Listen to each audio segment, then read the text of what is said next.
remember the first time we came here? We even brought offerings and everything. And when we told her that Rex Lapis had been assassinated, she immediately threatened to squash Liyue Harbor. Paimon thought she'd be impossible to get along with. But now that we've spent some more time together, she's really not like that at all. We probably don't need to bring any offerings now that we've gotten to know her pretty well, right?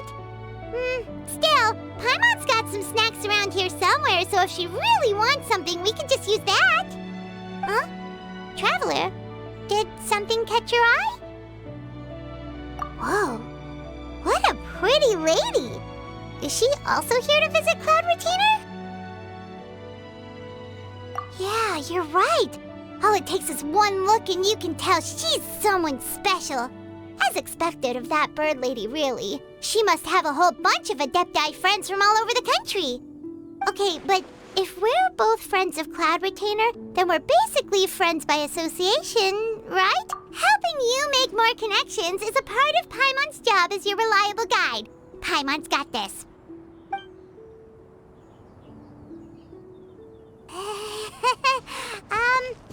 Hello?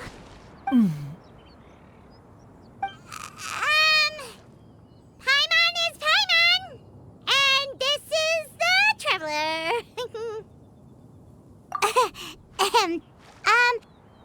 Paimon doesn't think we've met, but we're also friends of Cloud Retainer. May we have the pleasure of learning your name, Madam Adeptus? You two... What is this tomfoolery? Has this shift in form so clouded your eyes that you no longer recognize one anymore? Wait, you're...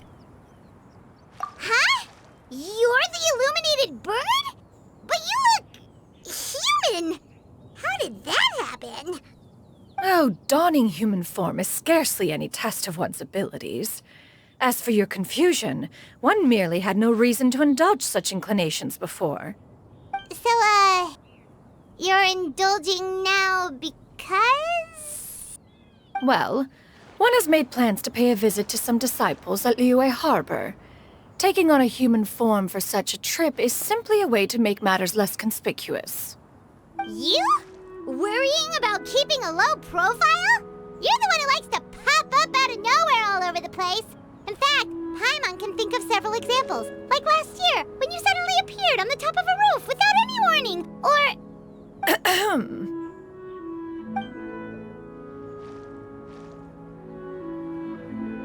Hey, didn't we agree not to bring that up unless she asked? Oh? So you have taken care to follow the proper rules of etiquette after all. Most commendable.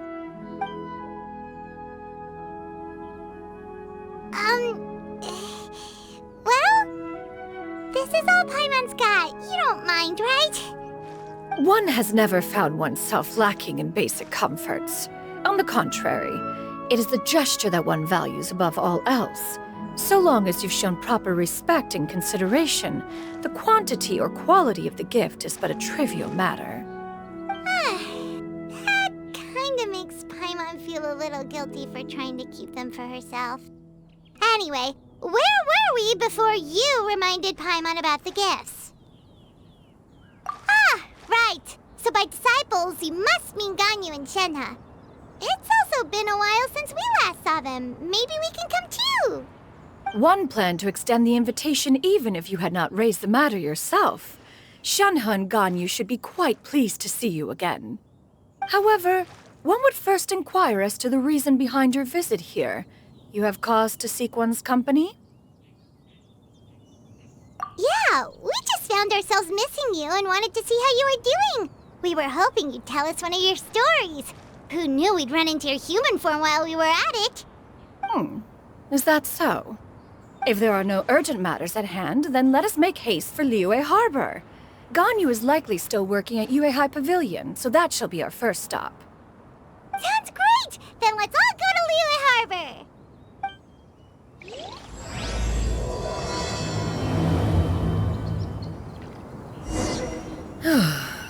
Ganyu has been quite busy with work as of late. One can count on one tell the number of times she returns to Mount Outsong each year. Shenhe has also secured employment recently. In her correspondence with me, She wrote that she shall have no need to return for the foreseeable future. Did they think one was so easily mollified? One shall investigate everything with one's own eyes and decide for oneself if their living conditions are satisfactory.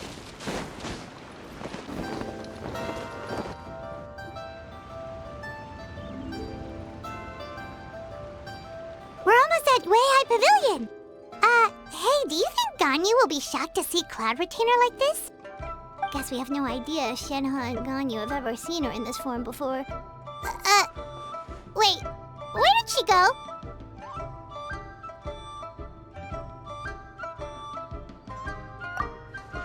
Why are you just standing there, Cloud Retainer? Quietly now. One shall stay here. You two can go and meet with her. But why? Isn't it better if we all go together?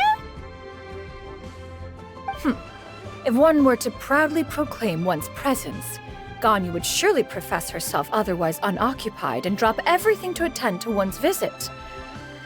One fears that would only result in her staying up all night to make up for lost time. One does not wish to trouble her. Conversing vicariously via you two shall suffice. Do remember to inquire as to her recent well-being. Again, do not mention one's presence here. Fair enough, makes sense. Alright then, we'll just pass on your regards and... Cloud Retainer? Oh, Oh, busted. Is that lady someone you know, Miss Ganyu? She is indeed. I'm sorry, Huixin, but could we delay the upcoming meeting for a little bit? I believe my schedule today is quite full. Although, perhaps I could move some work to later in the evening. Oh, not to worry, Miss Ganyu. I'll make the necessary arrangements right away. Thank you, Huixin.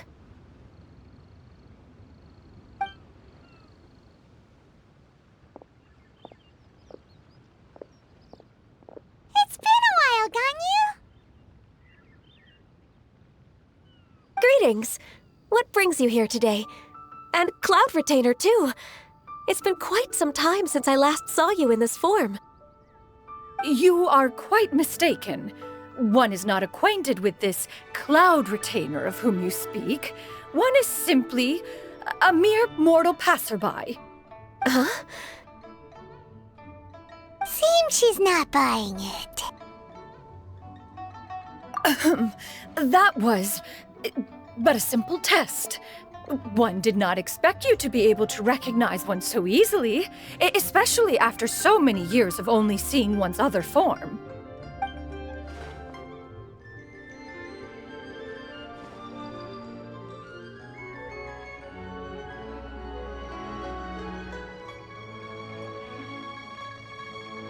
But recognizing you is, my responsibility as your disciple. An apt observation. One was simply passing by while attending to some important business. One thought it would only be fitting to pay you a visit while in the area.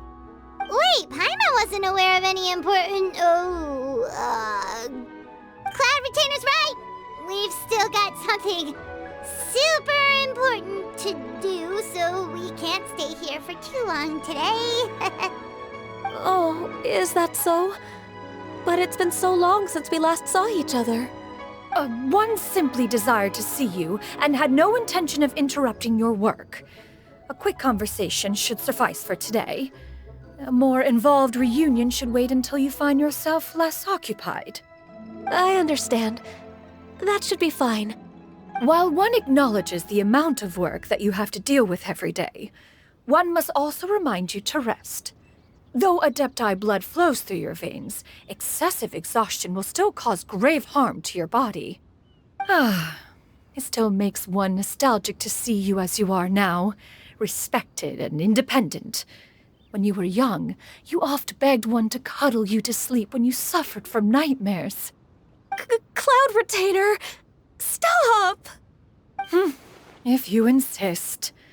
We are running short on time regardless, so one will refrain from going into each and every story.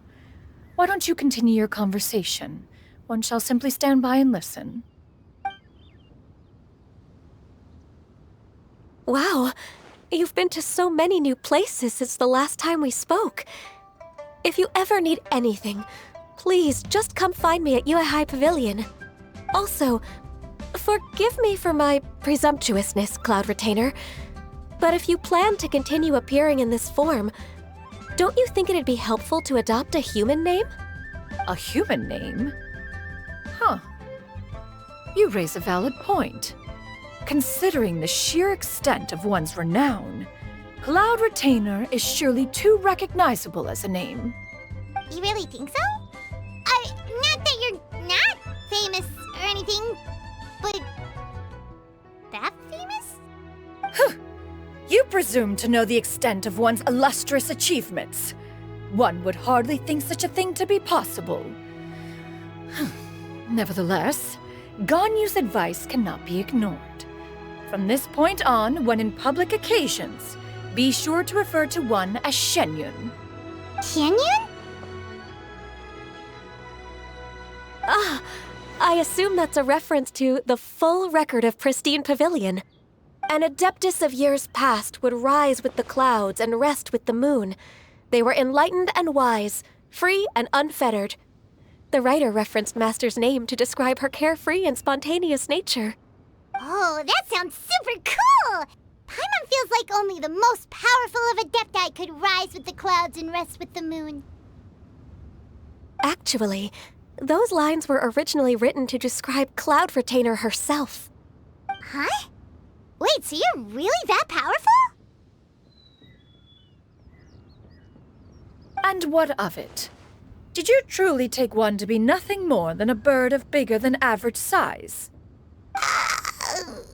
Not exactly. To be fair, Cloud Retainer rarely speaks of her past accomplishments. The tales of her past can only be found in ancient texts. It is said that once, a long, long time ago, there was a severe drought in Liyue.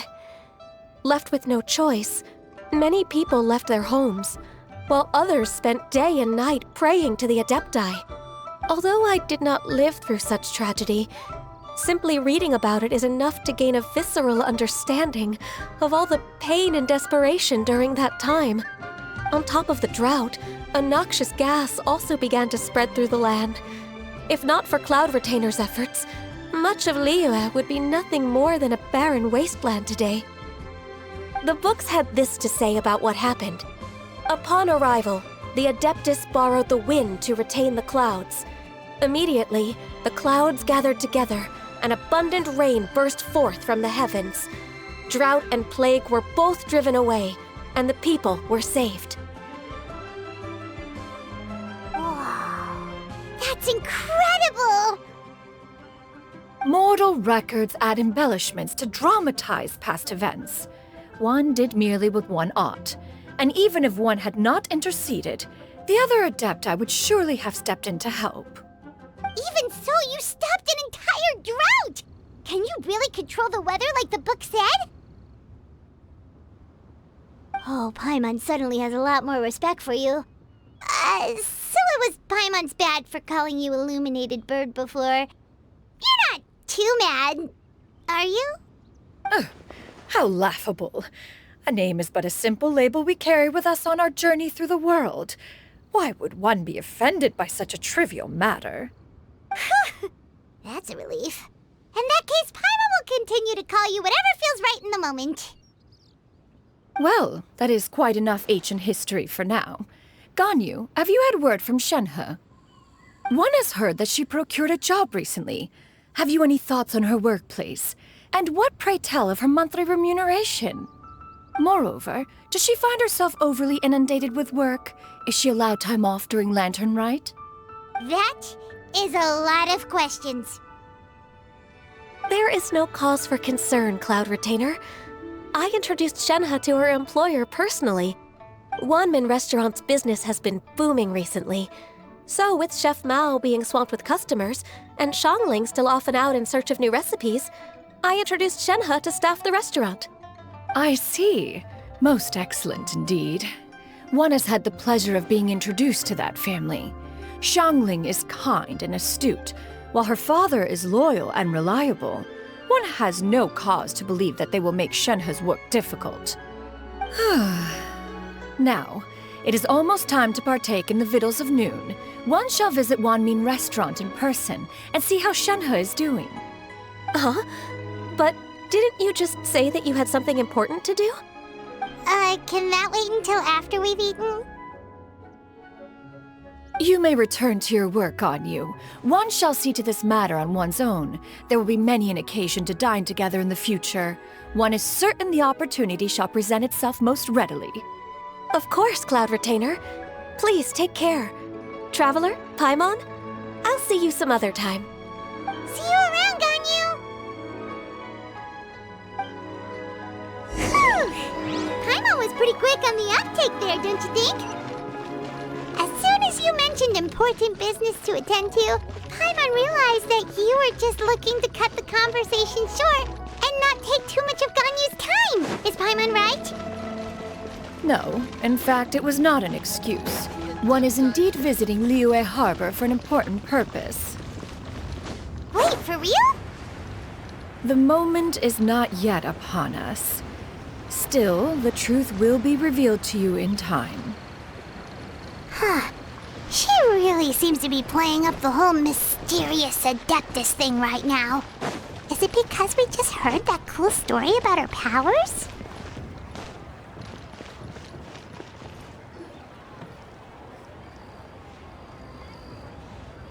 You get what I'm saying, right? Yeah, how can I not? Not even fine food is enough to distract from the presence of a fine lady, eh? Oh, I'm far more interested in getting her details than ordering any dishes. Hey, how about you ask her? You do it.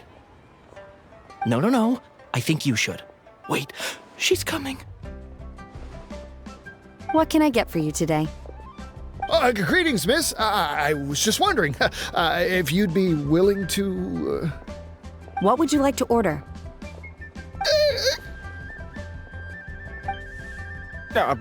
2 servings of more meat to go. Good chat. Bye.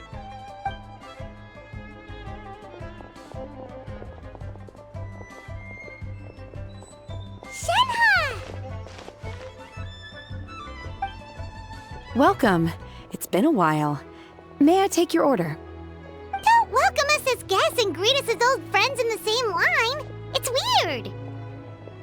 Mm-hmm. Oh, and this is? This is Miss Xinyun. Master? Huh? One does not recall ever revealing this form to you before. How were you able to ascertain one's true identity with such ease? I've trained and lived with Master for more than 10 years. I would recognize you no matter what form you take. You... Is something the matter, Master? Hardly. One simply learned of your employment from your letter and came to check on your well-being. And check out the great food, too! Indeed. It's almost lunchtime. My apologies. I'm still on the clock and can't talk for very long. Well, if it isn't the Traveler and Paimon. Are you here for Shenhe? The lunch rush isn't in yet, Shenhe. So I've got things covered for now. Go ahead, sit down and enjoy some time with your friends. I'll let you know if things pick up. Thank you, Chef Mao. Woohoo! Let me tell you how.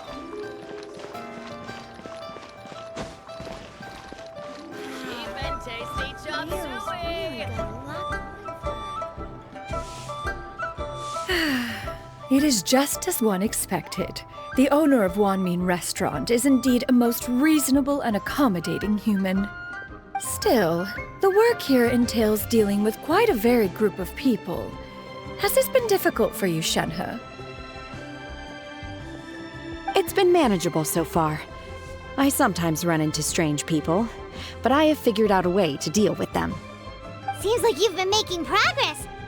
So by dealing with them, You mean... First, I tried to talk sense into them. If that doesn't work, I threaten them with violence. At this point, they usually decide they are in favor of a civil conversation. Oh, how should Paimon put this? Oh, a sensible plan. One is gladdened to see you integrate so well into human society. And you, Master? How have you been? Simply marvelous. Though Mount Outsong has scarcely enjoyed your presence recently, one has hardly found the pleasure of one's own company to be lacking. I see. Oh, just as expected of Master. I have missed Master quite a bit too. Even though work has been busy lately, I've already had a conversation with Chef Mao about taking some time off soon to visit Master. Oh, you did? Do make note of such matters in your letters in the future. There's hardly a need to keep one in suspense. Whoa, her mood shot up just like that. By the way, Master, since you are in Liyue Harbor, have you had the chance to visit Ganyu? Indeed. She is similarly preoccupied with her work. There was time only to exchange a few simple pleasantries. Ganyu told us the story of Cloud Retainer's name. It was amazing. We never knew how powerful she was before. I see. In that case, allow me to also share a story about Master's past. Oh? Is that a problem, Master? I believe this to be a good topic of conversation. No, not a problem. One was simply caught off guard. But no matter. Please, proceed. One is most curious to see how much of one's own conversational prowess you possess. Master once participated in a race against Mooncarver. After Mooncarver lost, he insisted that Master's ability to fly gave her a natural edge in such a contest. In response, Master agreed to forego flying in return for being able to use one of her devices in the race. Mooncarver accepted, only to find Master with a brand new device on the day of the contest. Huh, what kind of device was it? It was a mechanical vehicle made out of iron. What was it called again? Oh, an electro-powered bicycle? Oh, you refer to the bicyclical Thunder Flashmobile. One spent 49 days conceptualizing and crafting it. It need only be infused with adeptal energy, and it can cover thousands of miles in one day. Oh, it boggles the mind why Mooncarver ever supposed he might best me in a contest of locomotion. Though he sprinted with all his might, he could barely keep up. Alas, the one flaw of my mechanism lay in its weakness against mountainous terrain.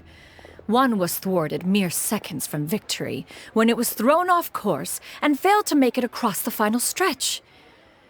Truly a most unfortunate turn of events. Anyway, do go on, Shenhe. Master, that was the end of that story. Is that so? With you gone, one has seldom felt the desire to call upon those old fossils for another contest. What is a race without spectators, after all? Have you been lonely, Master? Lonely? At one's age, entire human generations come and go in the blink of an eye. Even one's own self-directed musings can span several days and nights. 'Tis a most foreign sentiment. The mere mention of it is preposterous.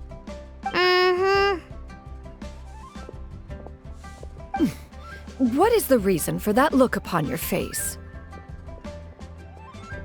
It's nothing. It's just... well, Paimon gained a lot of respect for you after listening to that story of you summoning the rain and everything. But all it took was a few words out of your mouth and it's like you're back to being that illuminated bird again.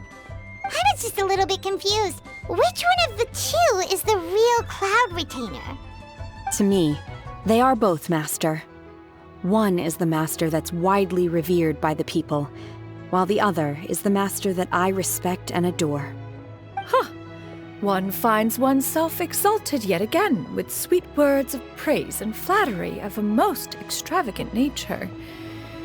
You chose to exalt one with your words, yet you refuse to grace Mount Outsong with your presence for any extended period of time. One would almost question the sincerity of your estimations. This is not to say that your words paint an inaccurate picture. One has always lived by a single ideal.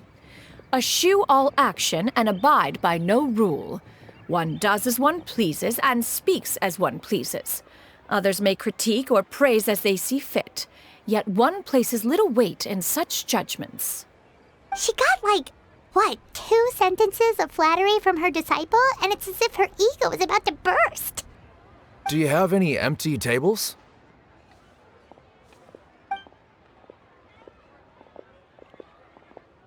Hey there, could we get another fish stew?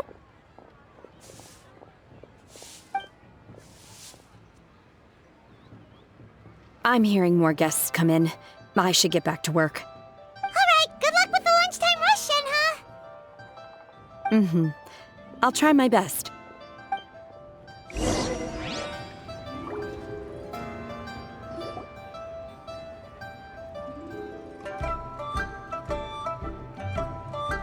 much yummy food! Paimon's gonna feast! One is fond of all kinds of delicacies and delights in a multitude of flavors. The dishes here demonstrate no shortage of culinary skill. Their unique flavor profile has left one more than satisfied. In fact, one has been struck by quite the fit of inspiration. One has already begun to conceptualize the next generation of supreme cuisine machines. Everything's so tasty! A bit too hot at times, but still super tasty. I'm sorry, miss, but our tables are full. Shall we try somewhere else, Granny? But it smells so delightful. Can we really not eat here? My poor legs can't go on for much longer. Well, you could always check with some of the other guests and see if anyone's happy to share a table. Okay, I'll ask around.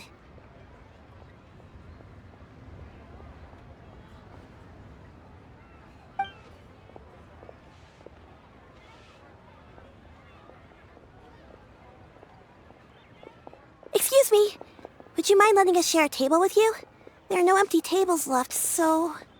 Ah, well, Paimon doesn't mind. What about you guys? Great! Thanks so much. My name is Shuyu, and this is my granny, Yuendai. Granny? Yep.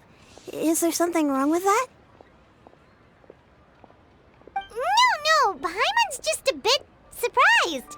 She looks so young. Yeah, a lot of people compliment Granny on her youthful looks, but she's actually much older than she appears.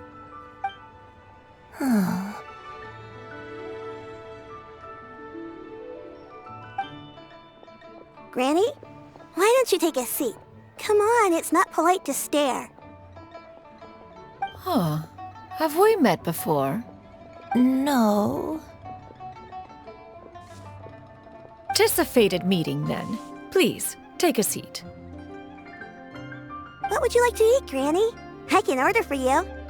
I want braised earthworms. They always pop up out of the ground after a rainstorm. No, not this again. Granny, there's no braised earthworms on the menu. Braised earthworms? Well, that sounds weird. Do people actually eat that? Right, that's what Paimon was thinking too. Need any help? Help? Oh, do you mean with Granny? Thanks, that's nice of you to offer. Granny has pretty bad dementia, so her memory's getting worse all the time. She's always saying things that sound kinda confusing. Actually, her memory's been bad ever since I was little. But it's gotten so bad lately that I even have to remind her who I am every morning. They died young. It's just me and Granny now. Oh, But it's okay. Don't feel bad. Granny loves me a lot, and I love her a lot too. Sure, it's hard at times, but you just gotta make the best of the life you've got. Wow, you're really tough for your age, kid. You're too kind. And me? Oh, what about me? You're tough too, Granny. Plus, you're really gentle, and you're always there for me. Yes, and it's hardly as if I forget everything. I still remember the important things. Wait, what was that really important thing again? Ah, I remember now. It was a dream. I had a dream where everything was dark. Someone was standing in front of me. She told me to come and find her, and that once I'd found her, I would be free. Huh? That sounds super important. But how come you've never told me about it before? It was just a dream, so I forgot about it. But I'm in a good mood now, and somehow I remembered it again. You know, I believe I've had this dream a great many times. But just how many times have I had it? Now that I do not remember. Wait, so you have a reoccurring dream where someone's talking to you? That sounds spooky. Oh, does that mean you're possessed?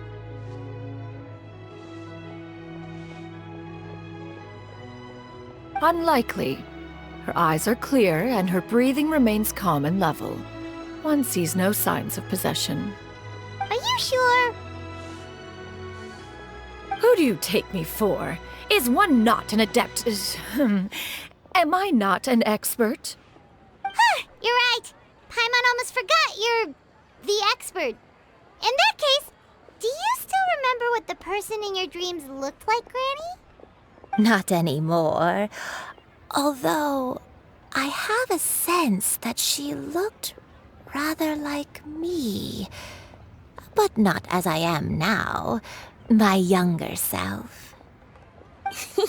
A younger version of Granny? This is just getting weirder and weirder. What is going on here? As one said, fate must have brought us together. You may leave the situation to me. Are you sure? So, what are your names? Paimon's Paimon. Just Shenyun is fine. Thank you all so much for offering to help.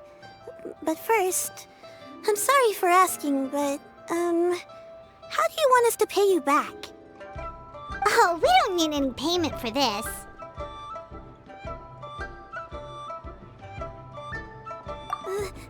Thank you so much.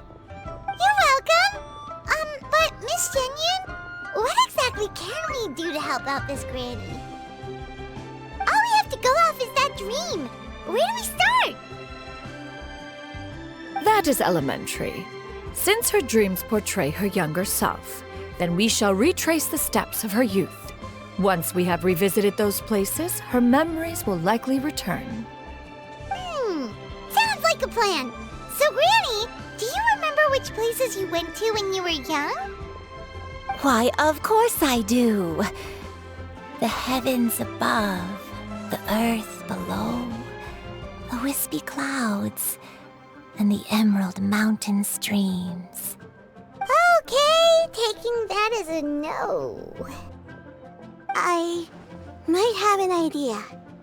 Once, when I was really little, my dad told me that Granny used to be a martial artist heroine who saved loads of people from a disaster.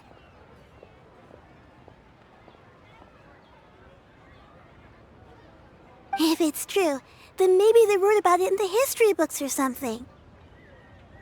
A martial arts heroine?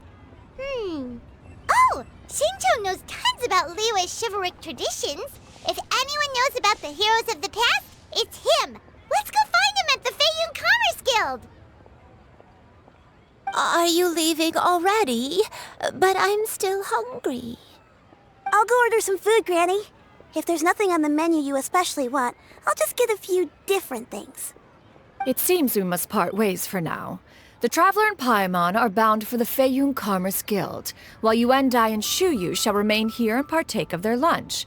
As for myself, I have matters to discuss with Streetward Rambler. Streetward Rambler? Oh, you mean Madam Ping! Precisely. Let us meet at Yujing Terrace once you are ready.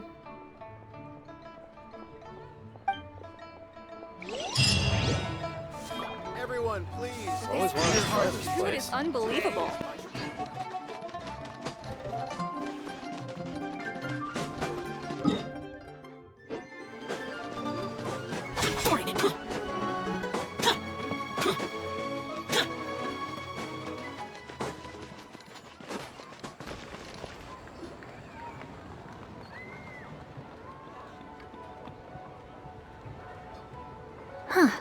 It's you two.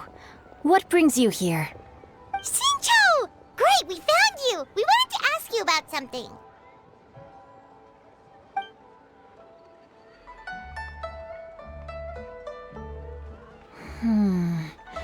That's not a whole lot of information to go off of. I don't know if I can say for sure. I can't pinpoint her identity from your description alone, but considering her age, I am reminded of a nameless heroine who's been featured in various chivalric novels. Nameless heroine? That's right. The novels often speak of a great drought from 50 years ago.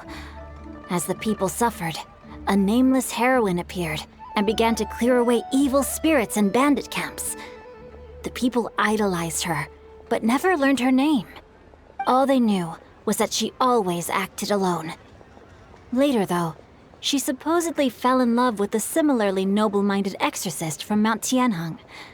They were well matched in more ways than one, often fighting together as a fearsome duo of otherworldly strength. After the drought ended, the heroine and the exorcist left the public eye and began living a reclusive life in the mountains. All that remained were tales of her incredible accomplishments. The way this nameless heroine faded from fame into obscurity later in life is not too dissimilar from Miss Yuendai. I hope that's somewhat helpful. Thanks a lot, Shincho. We knew it'd be worth talking to you. It's nothing at all. Just something I came across while reading. I did do a bit of extra research on her story, but it was just out of personal curiosity. Well, Paimon still thinks that's super cool. Oh, wait, Shincho, if you've read up on her, do you know of any places often associated with her? Let me think. In the novels, the nameless heroine always appeared near one of 3 places. Wangshu Inn, the area just north of Jueyun Karst, and Qingyun Peak. Perhaps the real-life heroine who inspired the character was also often seen near those 3 places. That would explain why those locations appear in the various novels written about her. You're welcome. To be honest, I found some parts of the story confusing when I first came across it. If Miss Yuendai was indeed the original inspiration for the character, she may just be able to help me put the pieces together. It's rare for a chivalric hero to fade into obscurity during their lifetime, even after retiring from the public eye. But no one ever saw or heard from the nameless heroine again. There were even rumors that she became extremely ill. I've never understood why someone would go to such lengths to erase themselves from public memory. It's almost as if she was trying to hide from something. There's probably far more to the story than what's been written. We'll be sure to tell you if we manage to uncover the truth. That's a deal. Perhaps, behind the truth of it all, there lies a story more fantastical than any work of fiction. Paimon feels like we just learned so much from Shincho. A drought, a nameless heroine, a life of seclusion. Wait, why does the story sound super familiar? Oh, right! There's a drought in this story, too! Shincho, are droughts super common in Liyue or something? Well, they used to be. But people have long since developed methods to prevent them, like by cultivating the soil or digging canals. So while droughts do happen from time to time, they are rarely regarded as true disasters. The drought 50 years ago is probably one of the worst we've had in the last several centuries. The crops withered, the streams ran dry, and the monsters in the mountains became rabid and agitated. Countless caravans were attacked, and people who lost their homes came together to form bandit groups. What started as a natural disaster soon became a human tragedy as well. That sounds awful. Yeah, and that's exactly why the nameless heroine was so beloved. She must have been someone of true integrity to do so much for the people while asking nothing in return. Still, as terrible as that drought was, it was nothing compared to the truly calamitous disasters that befell this land in ancient times. They say that back in those days, disasters were both more severe and more common. Only the strongest of Adepti could hope to dispel the ruin and devastation. Do you have any other questions? We're good for now. We're just going to head back and meet up with Miss Sянь and the others again. Paimon hopes that Granny Yuendai will be able to remember more of her past.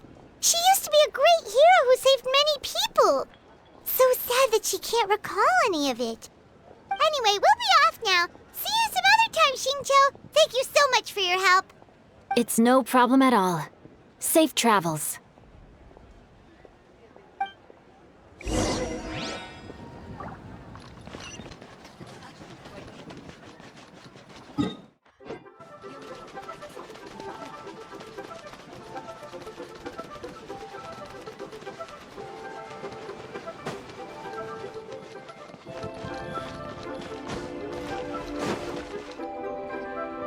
I have recorded the tune that you requested. I hope it will be of help to you.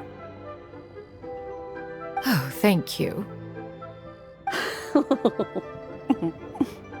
Straightward, Ping, what has amused you so? Oh, it's no serious matter. I was just reminiscing about the last time I saw you in this form. Time has wrought such change in this world, and yet you appear just the same as ever. Time has little bearing on one's existence, nor has one keenly felt its effects whilst dwelling at Mount Outsong. Nevertheless, Ping, one would like to seek your counsel on a personal matter. Oh, why so formal all of a sudden? I must say, you're making me a little nervous. What is it? Well, the inquiry is as such. Approximately how much more would one need to afford a comfortable life in the harbor, not unlike the one that you yourself lead?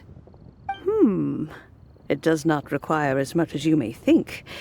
Still, do you mean that... Cloud Retainer, Madam Ping! What are you two talking about? Nothing save for some trivial matters.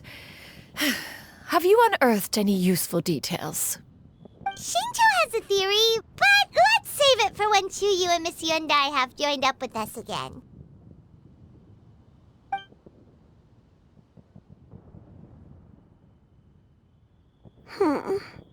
Do not be troubled, young lady.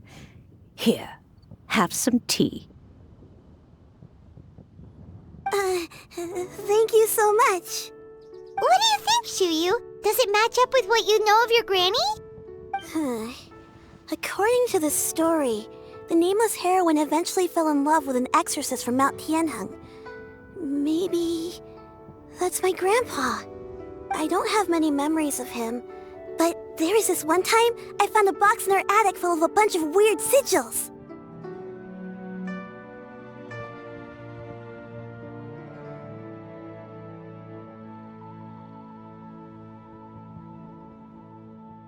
I think so too. Granny might remember something once she's returned to a familiar place. What marvelous tea. I can taste the dew's sweetness in this cup. It's as if I was taking a stroll in the mountains, thoroughly one with nature and at peace. Is that so? Then please drink as much as you like.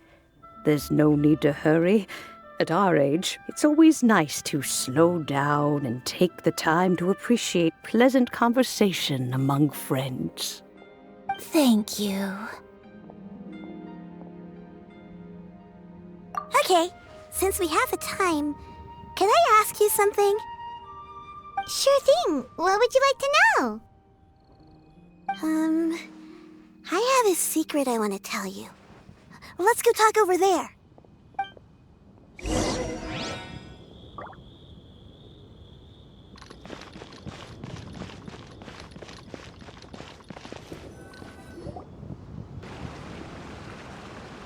What's wrong, Shiryu?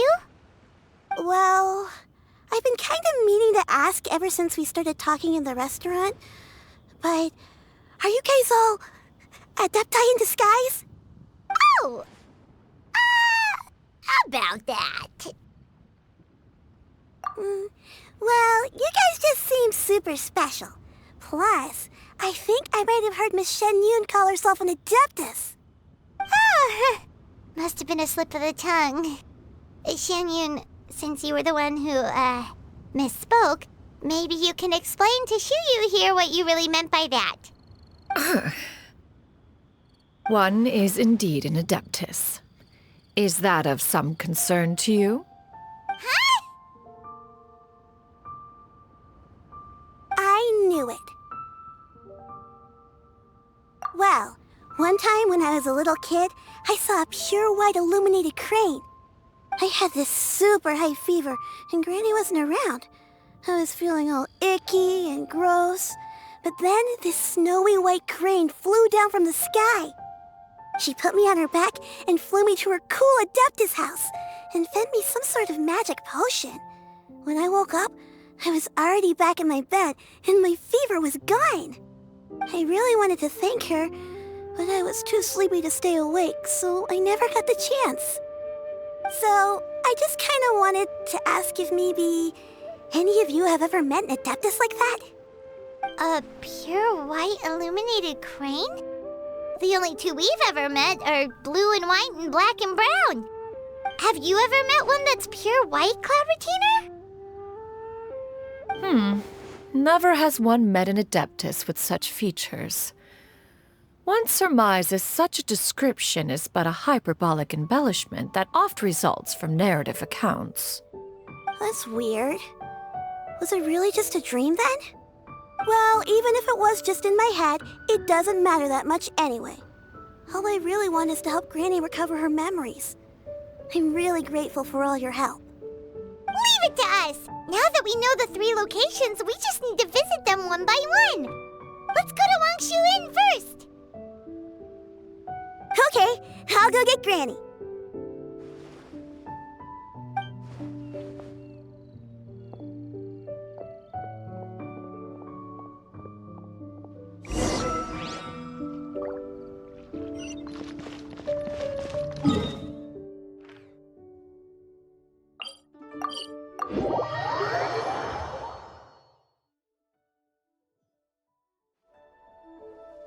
Wangshu Inn. Wangshu Inn. Do you remember this place, Granny? Yes. The fish here is very delicious. And if you look out into the distance, you can always spot a bird that's been left behind by its flock. I believe I used to have a room here. It had a window. Yes, I spent a lot of time looking out that window. Which room was it again? Let me look. I'll come with.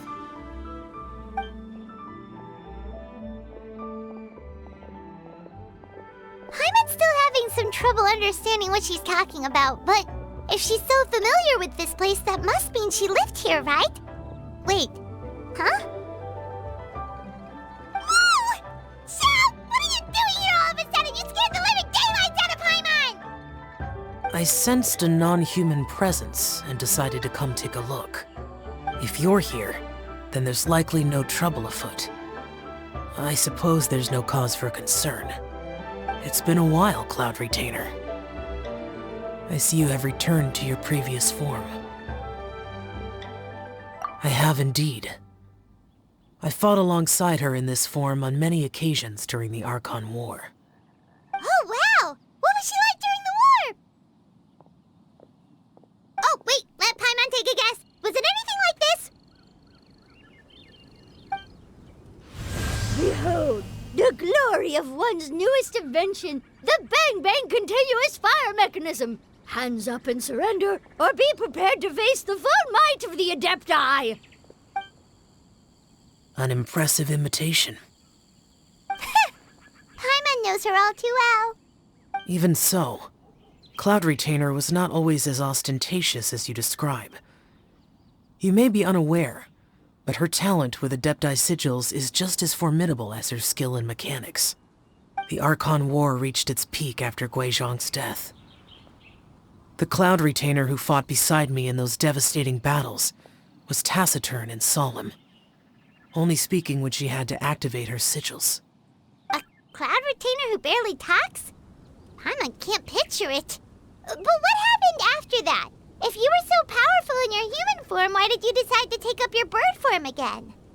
Once one had bid farewell to the world of mortals, what use would one still have for such a shape?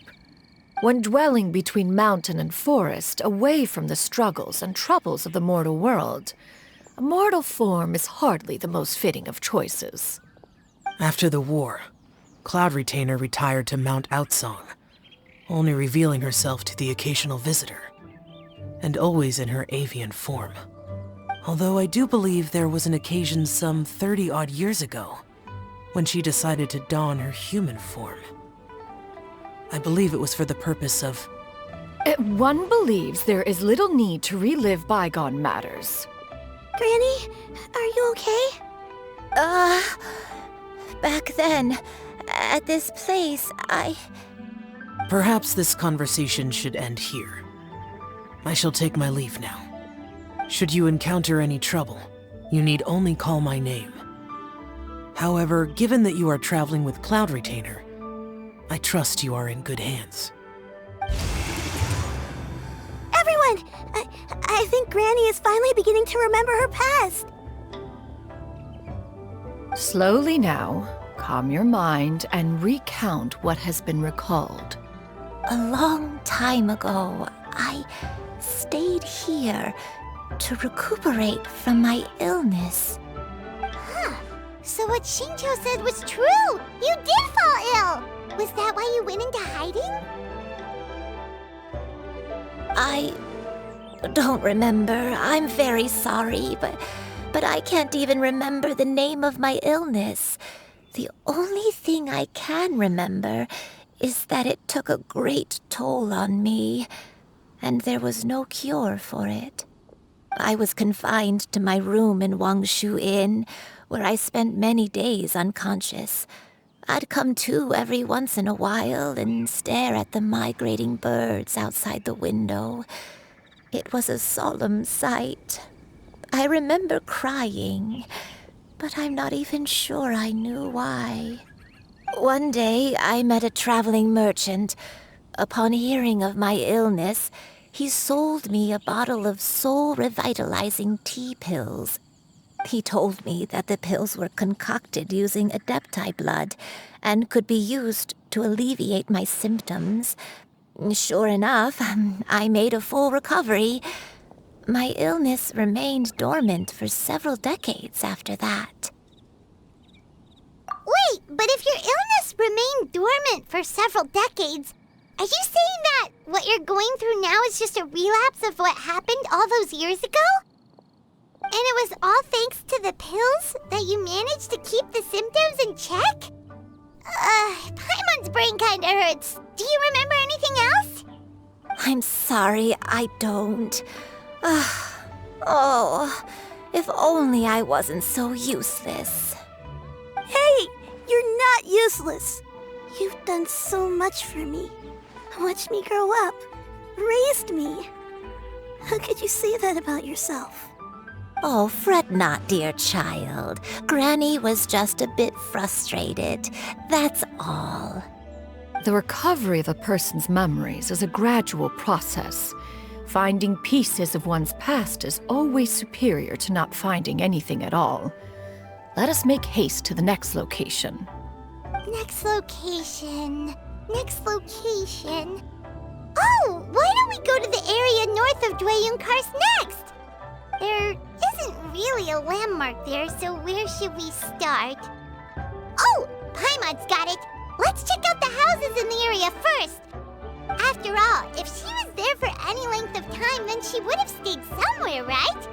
Oh, Paimon's really got her thinking cap on today. At this rate, we'll recover all of Granny Wendai's memories in no time.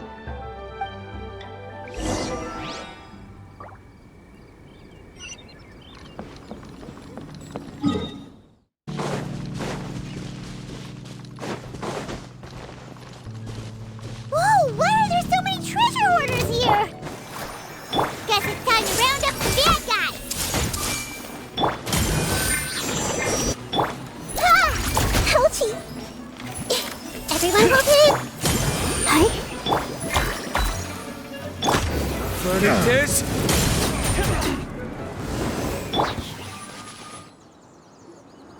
Do you remember anything about this place, Granny Wendai? Let me think. I feel like I've been here before, but I don't think I stayed here too long.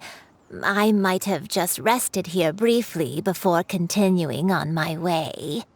Got it. That's okay. There are still plenty of other places we can check. Wait a second. If I remember correctly, I believe I brought... Ah, yes. I brought some sweet snacks with me. Go on, take some. You need to eat a lot if you want to grow big and strong.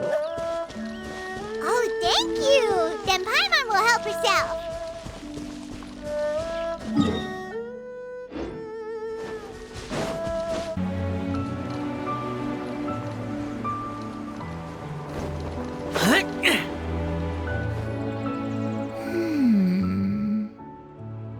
I don't remember this place at all.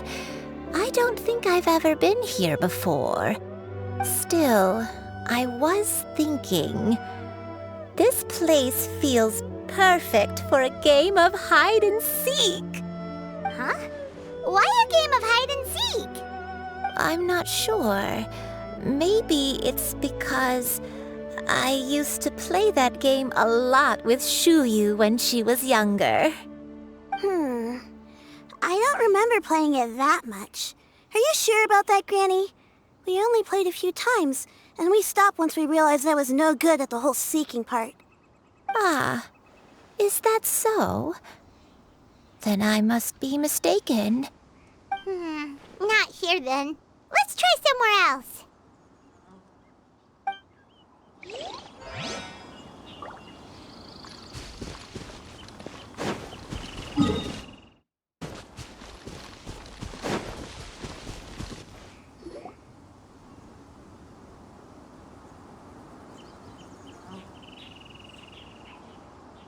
Paimon sees an abandoned house. Why don't we take a break over there? This place... it's...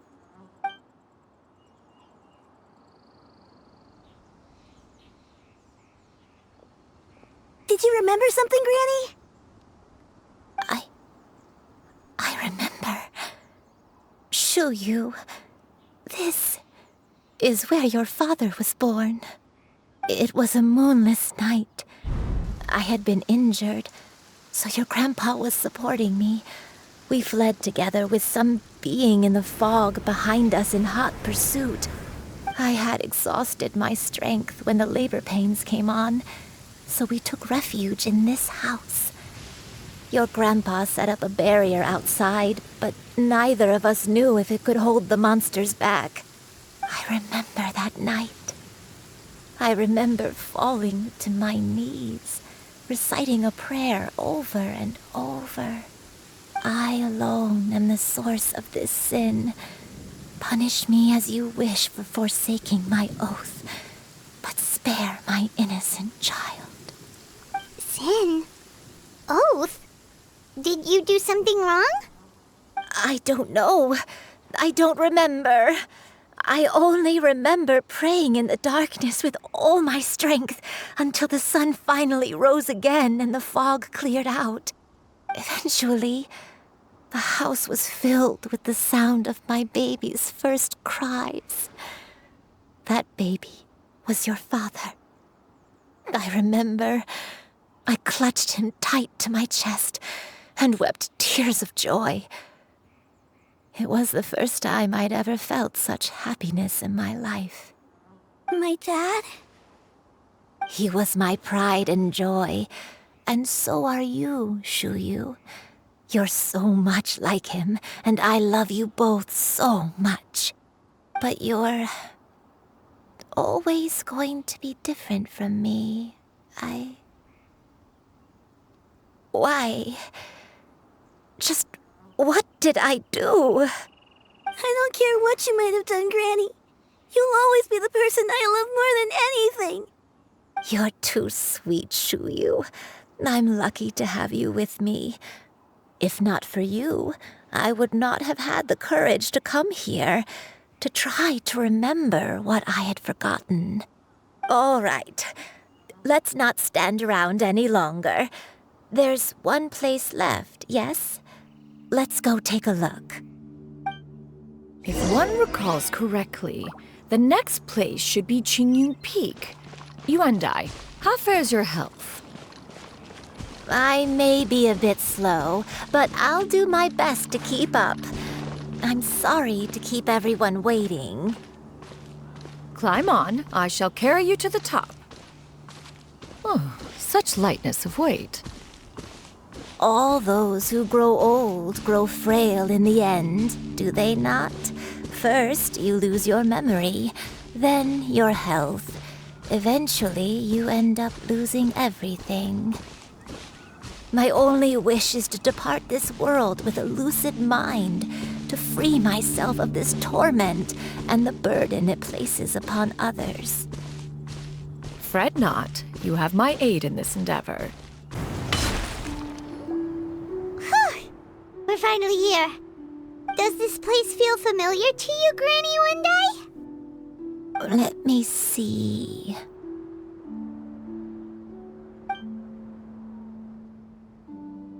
How strange. Have I lived here before? When we were at Wangshu Inn and the abandoned house earlier, though I couldn't remember everything, I still felt a sense of familiarity. I could easily picture myself in those places. But here, I don't have that feeling. Perhaps I did come here in the past, but it just didn't leave a strong impression on me. But did the stories get it wrong then?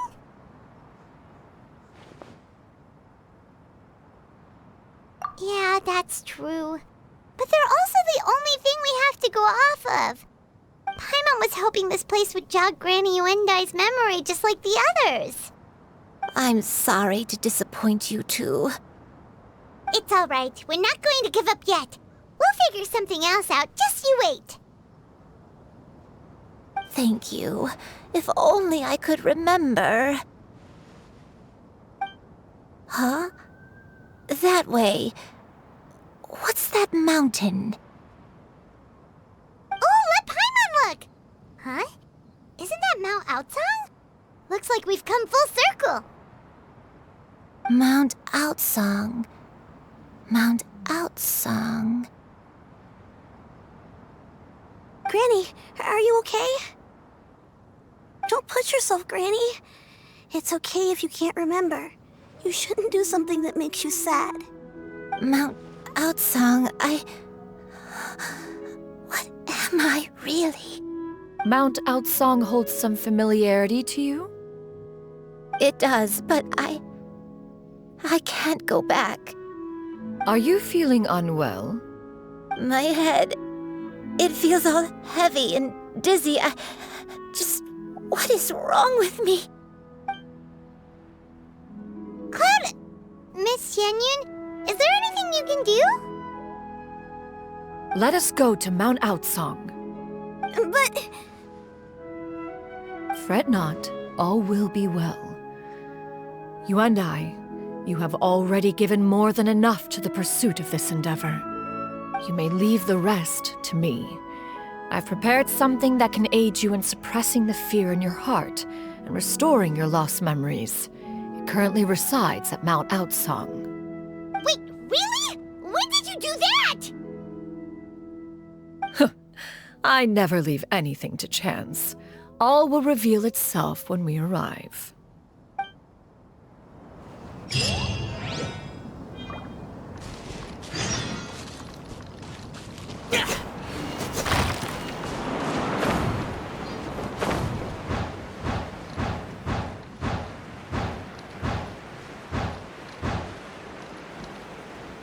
Useless.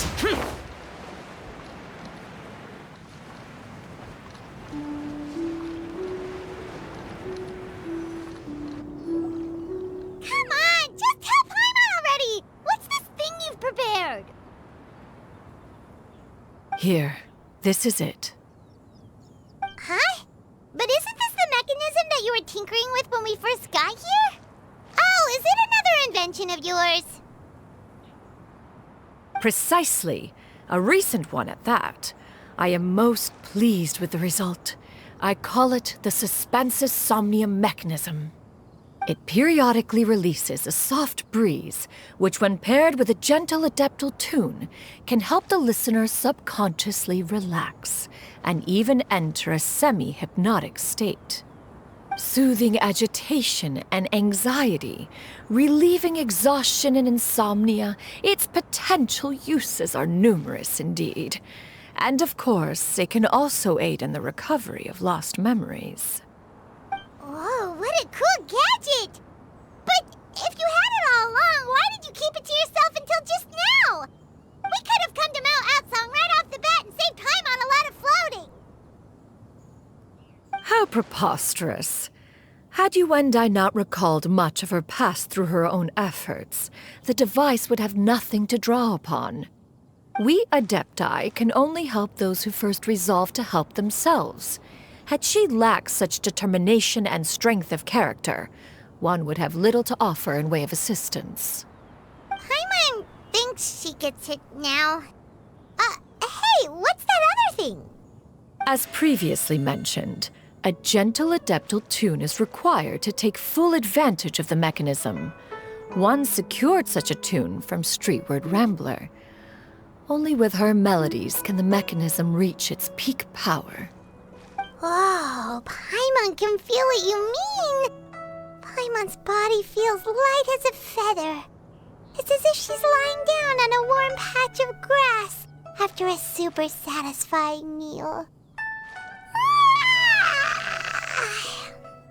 And you and I, is the mechanism helping you to relax? It appears she has already succumbed to the depths of reverie. Come, join one on this side. We shall give her some time to herself.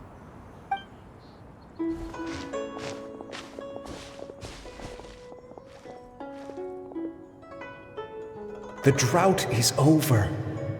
But why do you look like you want to cry? The potion. It's nearly run its course. I've never regretted meeting you. Not even for a second. Please. Please, no.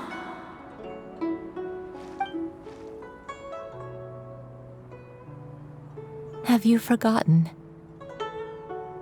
This is the world you left behind. One of gentle breeze and morning dew, perfectly straddled betwixt the realms of heaven and earth. This is your home. This is where you belong. You should have never left. The you of the past, the me from not that long ago. We should have never.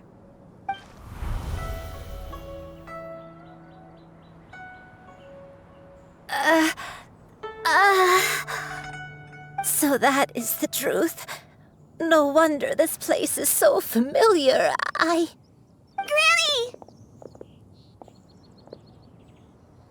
Granny, are you okay? Cloud Retainer. Your memories have returned? Wait, did you just call her by her full name? Does that mean you already knew each other? Yes. I now remember everything. Everything. Granny, please don't cry. I'm here. I'm here. Oh, don't worry, my dear child. Granny is fine. I'm so sorry, everyone. You've gone to so much trouble on my behalf. It's all come back to me now. The most important thing that I had forgotten was the truth of what I once was. One can sense the guilt that now plagues your conscience. Reclaiming a truth long buried is sure to come with a myriad of complex emotions. Perhaps one should recount the story on your behalf while you compose yourself. No, it's okay. Now that I've remembered, I must face my memories head on. Shuyu, everyone, I cannot thank you enough for all your help. I'm ready to tell you my story, if you're willing to listen. Please, Granny, don't force yourself. What happened in the past doesn't matter. I love you more than anything. Nothing you say can change that. I know, dear child. My feelings for you are exactly the same. It is for this reason that you deserve to know the truth. Some time ago, I made a terrible mistake. One for which I could never atone. Is this the sin that you mentioned in Joyun Karst? What happened? I am, in truth, not a human being. My real form, one that I held for centuries, was that of a wild crane. I spent many, many years living on Mount Outsong, bathing in the soft breeze and drinking the sweet dew of the mountains. At some point, I somehow gained wisdom and sentience. The Lord of the Mountain, Cloud Retainer, became aware of my existence and began to share many stories with me. She even passed on the secret of cultivation to me. Though she never took me on as a formal disciple, I always saw her as my master. Whenever she took out her tools to work on mechanisms or new inventions, I would also stand next to her and watch. I even contemplated completing my training and becoming an adeptus in my own right. I followed her teachings, and time gradually passed us by. Until that fateful day 50 years ago. 50 years ago? That's right. Master regaled me with many stories of her past deeds. From them, I learned how she had saved people from a similar crisis in the past. She was the one I looked up to the most. More than anything, I dreamt of becoming an adeptus like her. I wanted to travel the land like she had, relieving suffering wherever I went.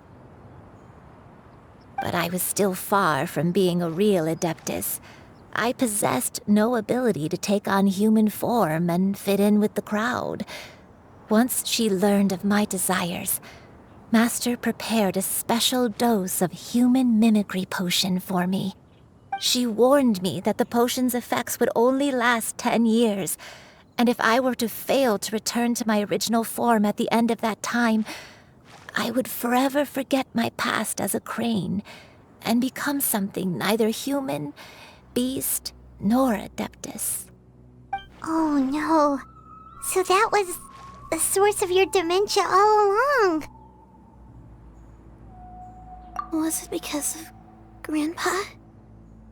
Indeed, I fell in love.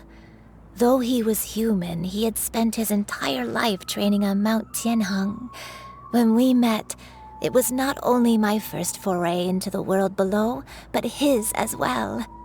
Although clumsy and impulsive as he was, you'd think he was the real strange bird among the two of us.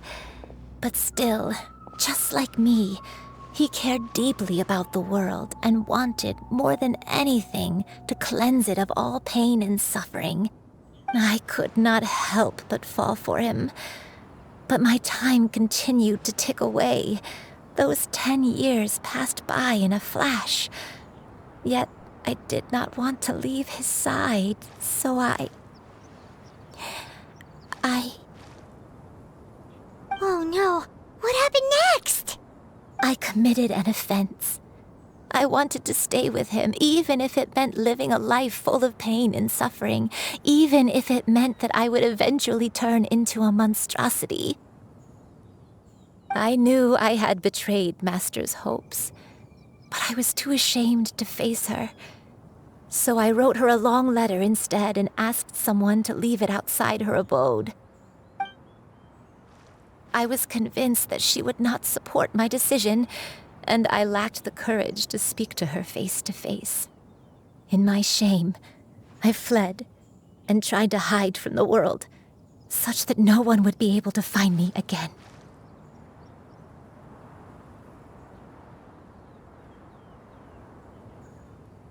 But that was only the beginning of my troubles. I began to suffer from a strange illness. My memories became hazy and confused, and I could no longer keep myself awake.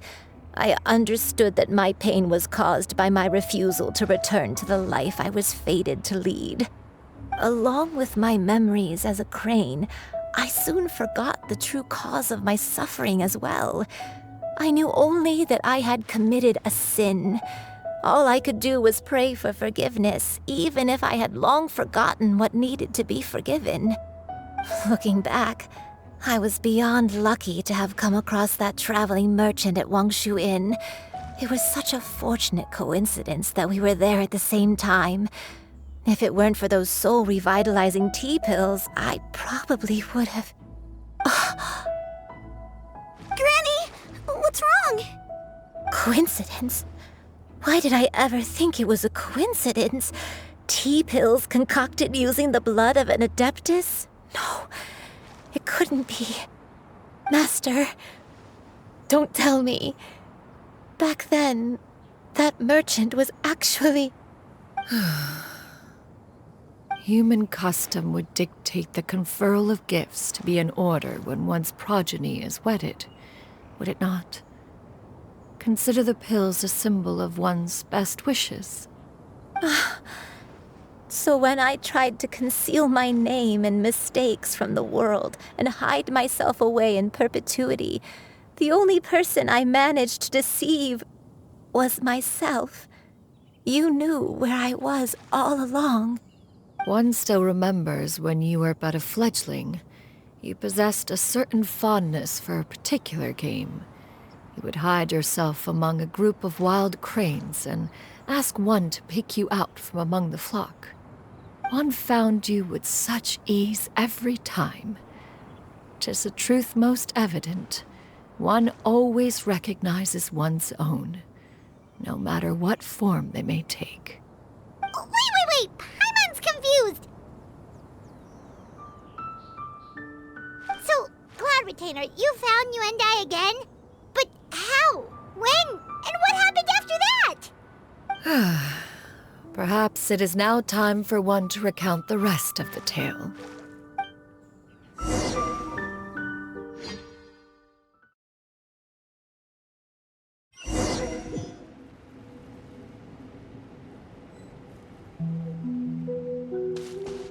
One was furious upon receiving your letter.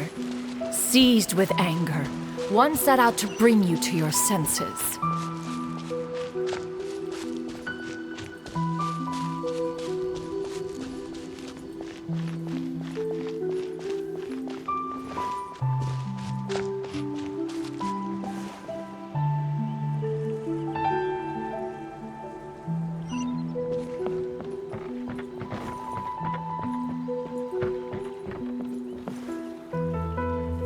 In truth, one had more than a few misgivings about your chosen partner. As an exorcist, his talent was lacking. One could hardly say his skill with sigils was any better. But soon, one came to appreciate the devotion he bestowed upon you during your illness. He never uttered a complaint and rarely left your side. Unwilling to begrudge someone of such character, one decided to overlook his aforementioned deficiencies, glaring though they may have been. Wishing to grant you a life without regrets, one gathered many divine ingredients and used one's own blood to create a form of medicine. Though imperfect, it managed to suppress the more dire effects of your illness. As for how to deliver the medicine, after much contemplation, one eventually decided to perform the deed oneself. One took great care to alter one's features and select the appropriate attire. Only after meticulous scrutiny did one finally set out for Wangshu Inn. As one expected, you were most ignorant of one's true identity. You showed not even the slightest inkling of recognition. One was quite torn.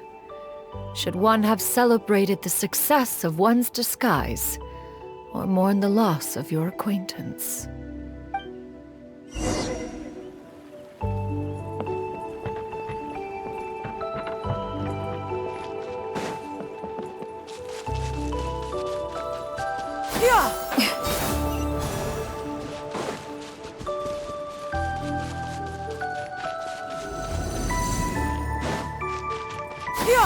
Scatter! Skyward! Nevertheless, one would speak to you about another matter, if you are amenable, even considering your loss of memory. One was simply flabbergasted that you could so easily forget the consequences of consuming medicine infused with adeptal blood. Its proclivity to attract monsters is hardly that complicated of a concept to remember. To think that you tried to travel while weak from sickness and heavy with child. Had one not intervened to clear the fog, all of you would have been lost during the night.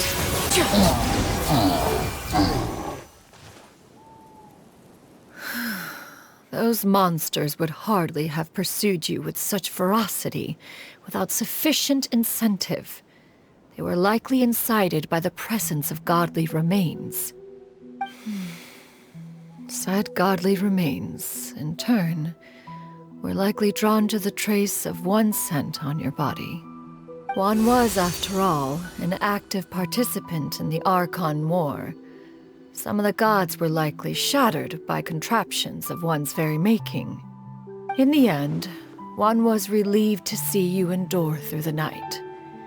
At the break of dawn, one heard an infant's cry pierce through the air, and one saw you carefully cradle the child to your chest. Although certain mortal matters remain foreign to me, one could not help but be moved by your joy. To see you happy, that was more than enough.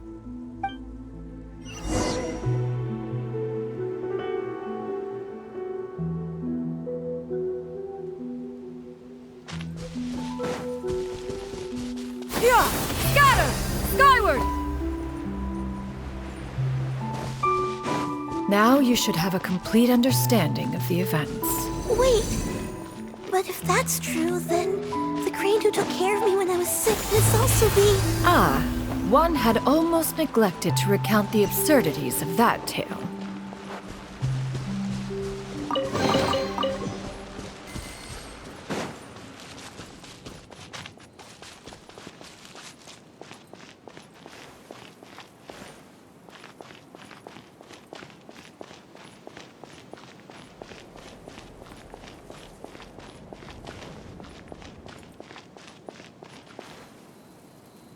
Just as Yuendai troubled one with her antics, so did you give one many a headache.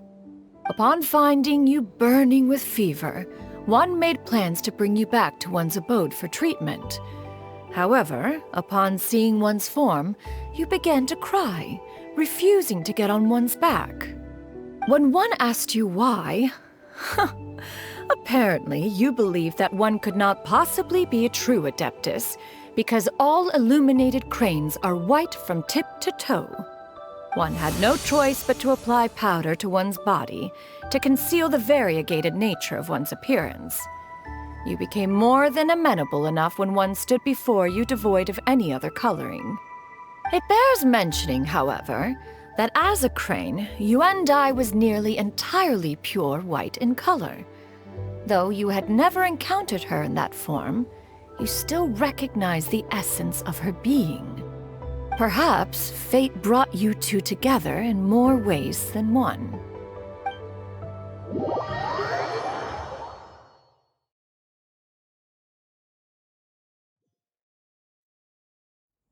Now all has been revealed. One owes you an apology, Yuan Dai. One recognized you upon your very entrance into Wanmin Restaurant. One has always viewed you as a disciple of equal standing with Ganyu and Shenhe. Indeed, one wished to bring your story to a satisfactory end with this visit to Liyue Harbor. Still, one could not reveal your identity right away. Had one simply informed you of all you had lost, all those cherished memories would merely have become the fictionalized account of another. Memories are most meaningful when recalled by those who lived through them. Would you not agree? Even if the process was painful and arduous to experience. Have you any further inquiries? Master, I must ask, if you found me all those years ago, why did you leave me be, even though you knew about my mistake? Why did you not bring me back to Mount Outsong by force? One has never regarded your action as a mistake.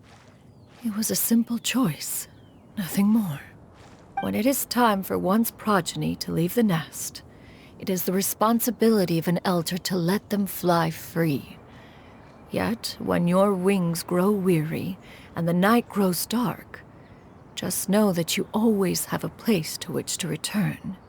'Tis a refuge referred to by many a name in mortal writing. Home, nest, haven. Whatever its denomination may be, its essence remains quite unchanged. One speaks, of course, of a place not unlike one's own abode. One's disciples are free to come and go as they wish, yet the door remains forever open to those who wish to return. One rather hopes you count yourself among them. Thank you. Thank you so much. You and I. One expects you too have sensed the rapid deterioration of your condition as of late, have you not? 40 years ago, you chose a path without a future. Though one used one's own blood to provide you with a few decades of extra time, it merely delayed the inevitable. One may have extended the path, yet one was unable to alter its final destination. Even the power of an Adeptus has its limits. Had your condition continued to deteriorate, you would have forgotten your life as a human entirely. In the end, you would have turned into a creature lacking in the ability to even comprehend its own monstrousness. Fortunately, you were able to avoid that scenario by reclaiming your memories. Though one sped the process along by providing some guidance, the result is entirely a reflection of your own effort. So, what's gonna happen to Granny? One will help her reclaim her original form as a wild crane. If it be fated, she may recover her sentience one day. She's gotta go back to being a regular crane, huh?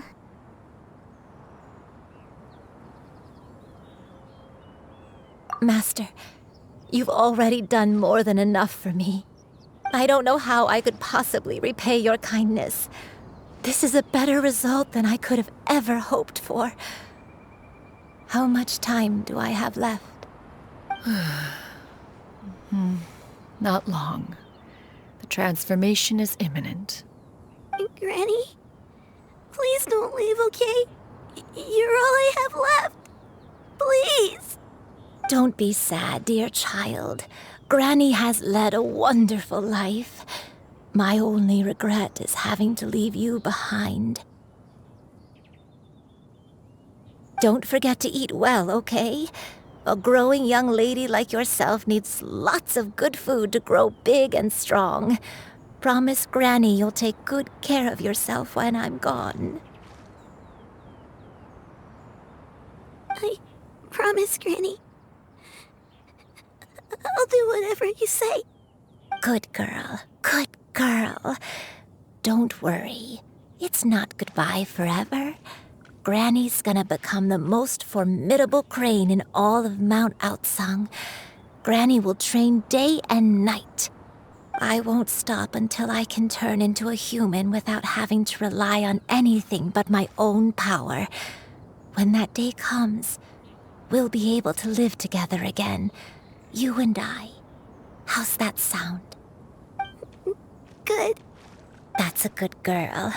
Even though we won't see each other for a little while, as long as we both work hard, we're sure to meet again someday. I'll eat well, Granny. I promise.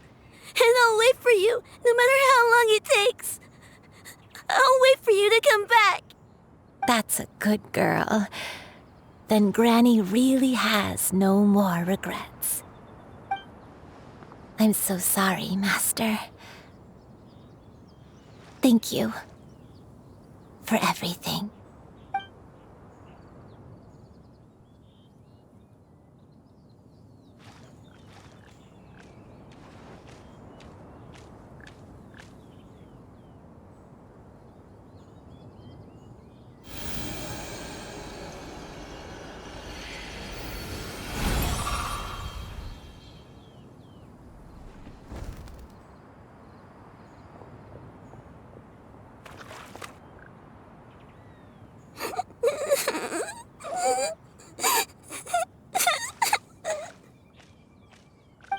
You. Let her be. At her age, crying is a natural, if not fitting, response to such an event. Tears are a necessary part of maturation. Sometimes there is scarcely a better vehicle to wash away the toll of stress and misery. Now that the issue has been resolved, you should also take a moment to relax. Give yourself some time to rest. Take a nap if you must. One will wake you in due time.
I always believed we would see each other again, that our days of separation would finally end, and all my troubles would be behind me.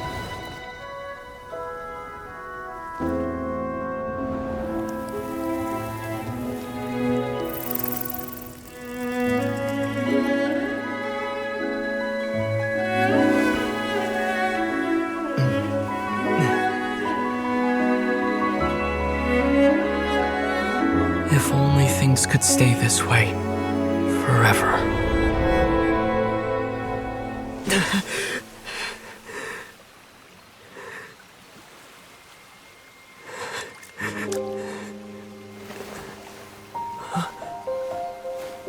A nightmare? Curious. If you're relaxed, shouldn't your dreams be pleasant? It was a good dream. It's just... You weren't ready to wake up.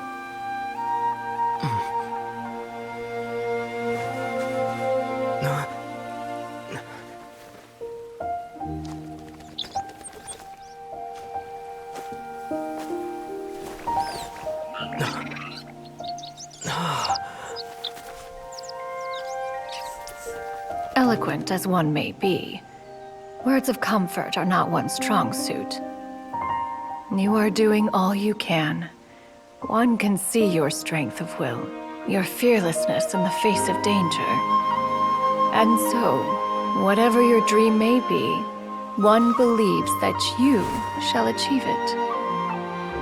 Of course, whenever the perils you face overwhelm you, or you become weary, one is always here for you.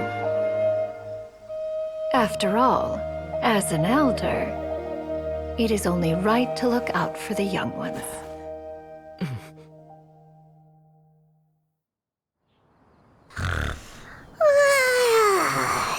Grilled chicken drumsticks. Huh?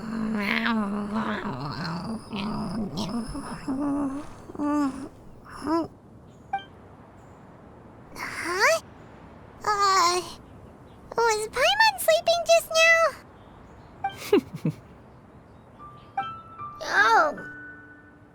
Oh, Paimon wasn't talking to you. Paimon had a dream about eating grilled chicken drumsticks, that's all. Madam Adeptus? Oh, Shuyu, you're awake. How do you feel? I feel a little better. Thanks. I know I'll see Granny again someday, so I don't feel so sad anymore. Madam Adeptus, could I ask you something? Would you take me in as a disciple? Oh, and have you reasons for this sudden interest? I know Granny thought what she did back then was wrong. She felt really bad about it. But without that mistake, I would have never been born. Even though Granny lost her memories, she never forgot to show me how much she loved me. So, I thought maybe one day I could become a cool Adeptus like you and help a whole bunch of people, just like Granny wanted to do. Upon some reflection, one supposes you are no mere mortal. The fact that Yuendai's blood flows through your veins is proof enough of that. If this is what you desire, one shall make it so. Thank you so much, Madam Adeptus. No, I mean, Master. Shuyu, are you sure about this? Paimon's gonna let you in on a little secret. We've seen Cloud Retainer's 2 other disciples, and they pretty much eat nothing but bitter herbs like Genshin and violet grass.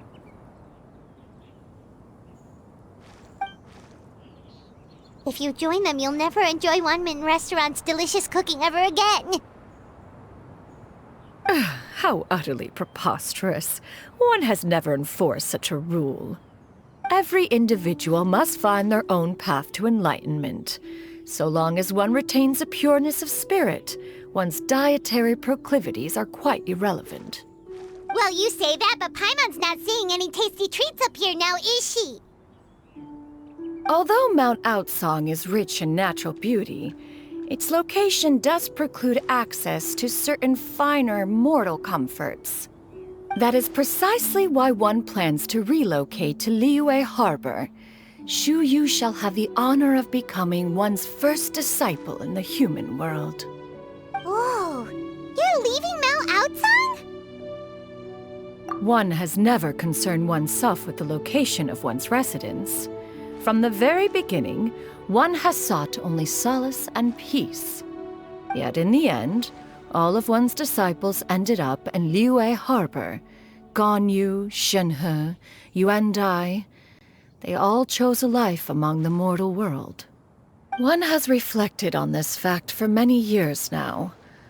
One can only assume that it is due to some failing on one's part as an elder or master. A failing, perhaps, of recognizing what it was they truly wanted. One is most curious as to what aspect of Liyue Harbor could have enticed them to remain there. One could hardly offer an opinion on the matter, but perhaps some time in the harbor will prove instructive. Why are you all so silent? Paimon is, just a bit shocked, that's all. So, does this mean we can grab a meal together in Liyue Harbor sometime? One has precious little time to squander. However, if one finds oneself otherwise unoccupied, one would not be opposed to the idea.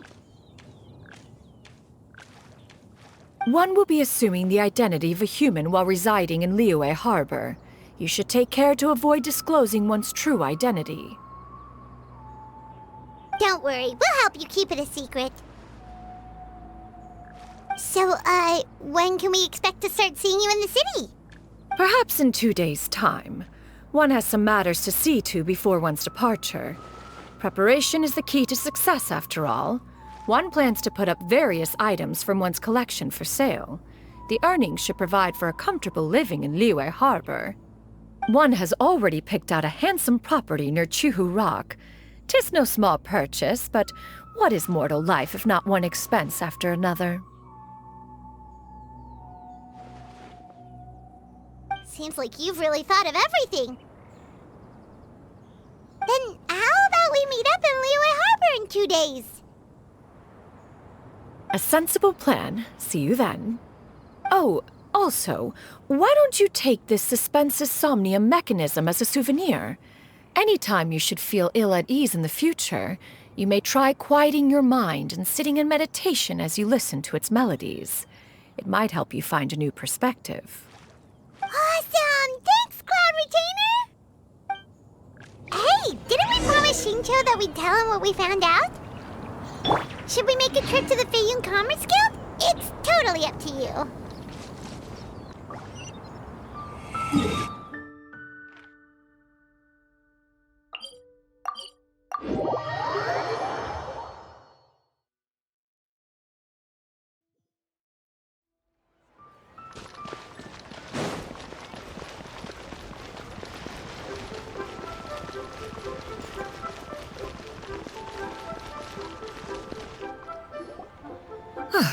Your concerns are excessive and unfounded. This is but a simple collection of ordinary valuables. Such intense scrutiny is hardly necessary. To be quite honest, your insistence on that fact is my primary cause for concern. In what way are any of these ordinary? Every single item here could be worth more than everything I own combined. I simply can't risk shelling out that kind of mora without proper scrutiny. If I'm wrong, I would never be able to earn it back, not even if I worked every single day for the rest of my life. I have to be careful. Yes, you can never be too careful. We're here, Cloud. Miss Shenyan, what are you guys arguing about? Ah, perfect timing. This ignoramus is questioning the authenticity of my wares.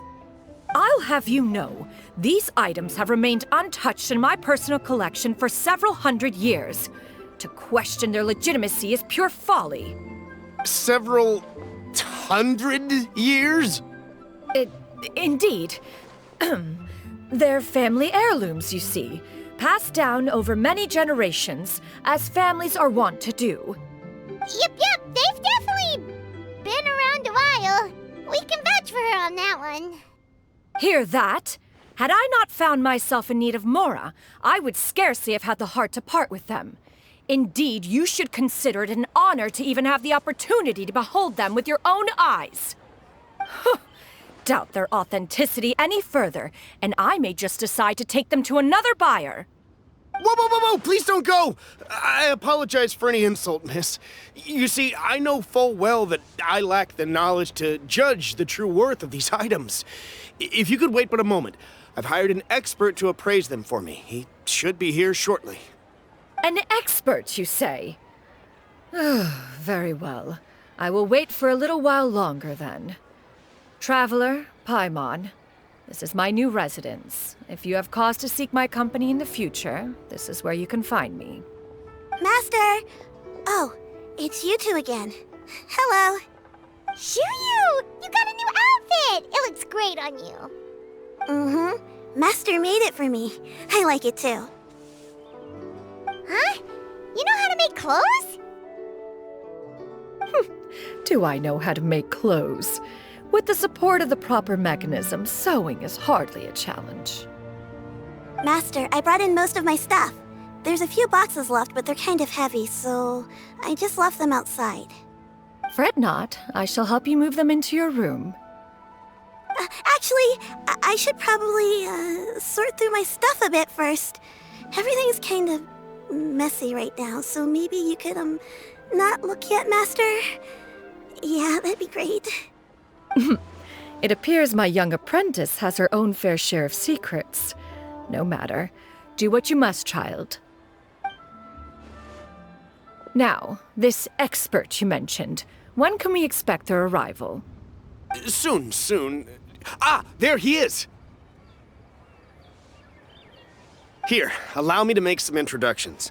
This is Mr. Zhongli, a well-respected consultant at Wangshang Funeral Parlor and an expert in all manner of valuables and antiques. Mr. Zhongli, this is Miss Shenyun. She's the one who's looking to sell the collection of valuables I mentioned earlier. Huh.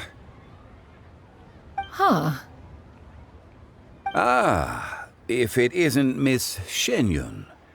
It has been quite some time since our last meeting.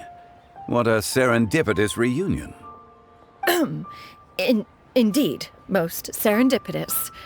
Have you been faring well as of late, Mr. Zhongli? Quite well, thank you. I was fortunate enough over the past few days to enjoy both a stroll in the mountains and a fresh brew of tea from the most recent harvest. The experiences left me with such insight and peace. Huh. So you two are already acquainted? Indeed. How fortunate we are that fate has brought us together again.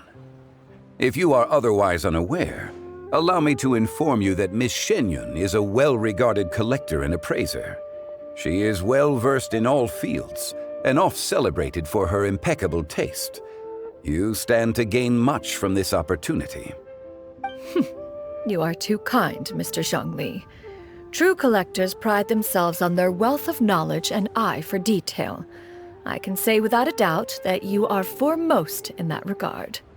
Why, you flatter me, Miss Shenyun. It would seem that you are as self-effacing as ever. Not at all, Mr. Zhongli. Not at all. While I am loath to butt into this conversation, I must ask, you two already knew each other, and you seem to have quite a cordial relationship. Can I be certain that you're not working together to swindle me? I mean, you never know. Huh! A preposterous accusation. The heavens themselves would collapse before we would conspire to do such a thing. Miss Shenyun speaks the truth. Contracts are built on honesty and trust. If that proves to be beyond your capabilities in this instance, this transaction may be taken elsewhere. Say no more. Let us depart. I jest. What fool would still harbor doubts after Mr. Zhongli himself has vouched for the goods? Miss Shenyun, wait!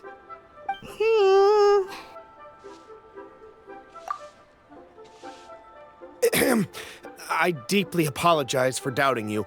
So, Mr. Zhongli, could you please give me a final verdict on the value of these items? There is no cause for concern. They are indeed rare and precious valuables.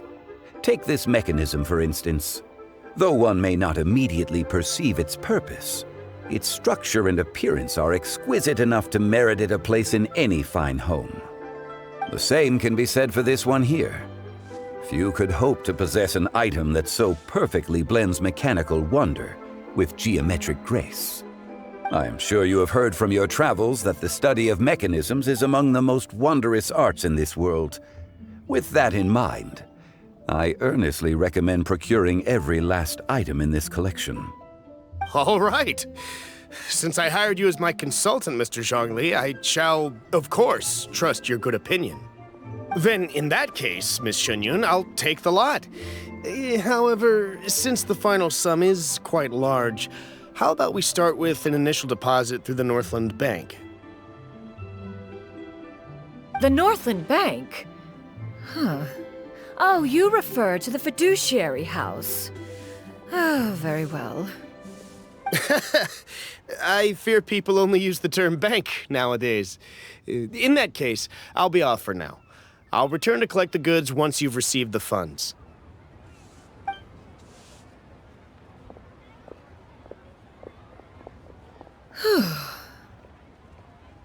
Xiangli! My friends, have you been doing well? We've been great! How about you? Paimon didn't know you were such a busy consultant! My days have been quite pleasant as well.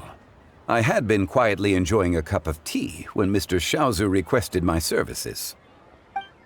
As for you, Miss Shenyun, I presume you must be looking to settle in the city? I must say, the name Shenyun sounds exceedingly strange coming from you. Perhaps you could dispense of that particular epithet in further conversation. Whatever for. Am I not addressing you as a friend should? Well, that is true, but... Alas, refer to me however you will. After all, a name exists such that others may address you with it. One is hardly ignorant of that fact. It would seem that you have gained many valuable insights over the years, Cloud Retainer. One has indeed. One's previous days were all brief.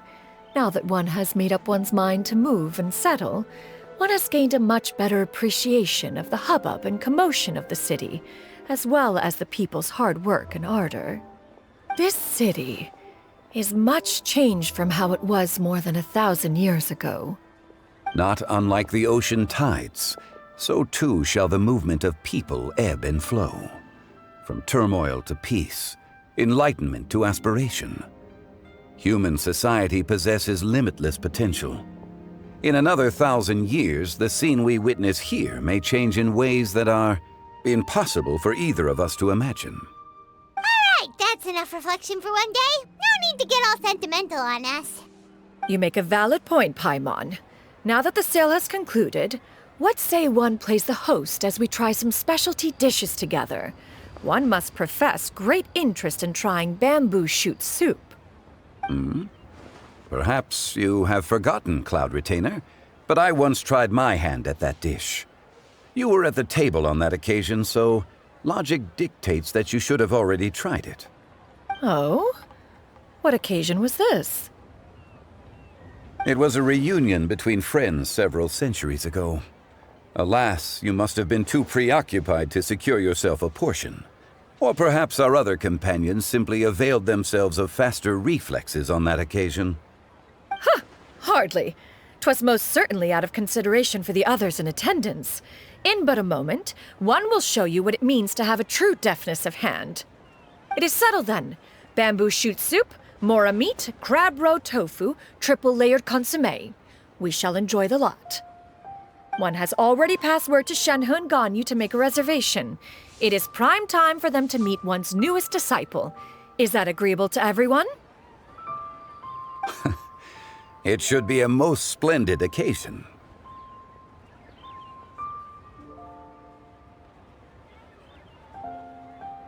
Shu Yu, come now, it is time to dine. Ah, this gentleman over here is Mr. Zhongli. He is, A humble employee of Wangsheng Funeral Parlor. Pleased to make your acquaintance. Nice to meet you too, Mr. Zhengli. That should be everyone, right? Let's go!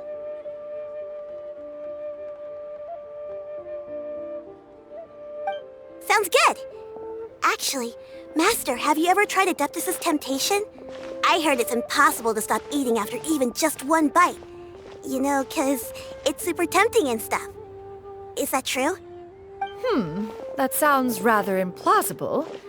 Although with the right preparation, certain dishes can be too delicious to resist. Huh? Why are you all walking so fast? Hey, wait for Paimon! Hey, wait up!